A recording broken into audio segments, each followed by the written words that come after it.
പാലക്കാട് തച്ചമ്പാറയിൽ പുലി കൂട്ടിൽ കുടുങ്ങി. ഇന്നലെ വനവകുപ്പ് സ്ഥാപിച്ച കൂട്ടിലാണ് പുലി കുടുങ്ങിയത്. പിടിയിലായ പുലിയെ വനവകുപ്പ് കേന്ദ്രത്തിലേക്ക് മാറ്റും. ഇന്നലെ 6 മാസം പ്രായമായ പശുവിനെ പുലി കടിച്ചു കൊന്നിരുന്നു. പിന്നീട് നാട്ടുകാരുടെ പ്രതിഷേധത്തിലാണ് കൂട് സ്ഥാപിച്ചത്. പുലിയുടെ ആരോഗ്യനില പരിശോധിച്ച ശേഷം ഉൾക്കാട്ടിലേക്ക് തുറന്നുവിടാനാണ് സാധ്യത.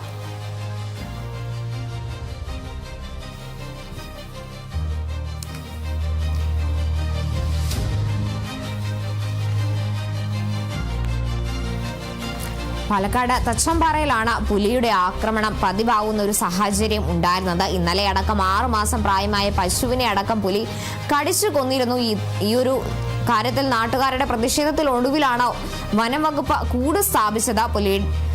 ഈ ഒരു കൂട്ടിലാണ് എന്തായാലും പുലി കുടുങ്ങിയിട്ടുള്ളത്. ഇന്നലെയായിരുന്നു വനംവകുപ്പ് കൂട് സ്ഥാപിച്ചത്. ഈ ഒരു സാഹചര്യത്തിലാണ് ഇപ്പോൾ എന്തായാലും പുലി കൂട്ടിൽ കുടുങ്ങി എന്നൊരു വിവരം ലഭിക്കുന്നത്. പുലിയുടെ ആരോഗ്യനില അടക്കം പരിശോധിച്ച ശേഷമായിരിക്കും ഉൾക്കാട്ടിലേക്ക് തുറന്നുവിടാനുള്ള സാധ്യത എന്തായാലും ഉണ്ടാവുക.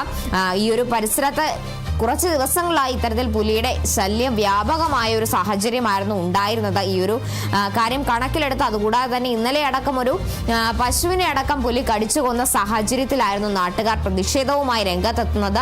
പിന്നീട് വനംവകുപ്പ് എത്തി സമീപ പ്രദേശത്ത് കൂട് സ്ഥാപിക്കുകയായിരുന്നു. എന്തായാലും ഈ കൂട്ടിലാണ് ഇപ്പോൾ പുലി കുടുങ്ങിയിരിക്കുന്നത്. ഇനി പുലിയുടെ ആരോഗ്യനില വനംവകുപ്പ് പരിശോധിച്ച ശേഷമായിരിക്കും ഉൾക്കാട്ടിലേക്ക് തുറന്നു വിടുക.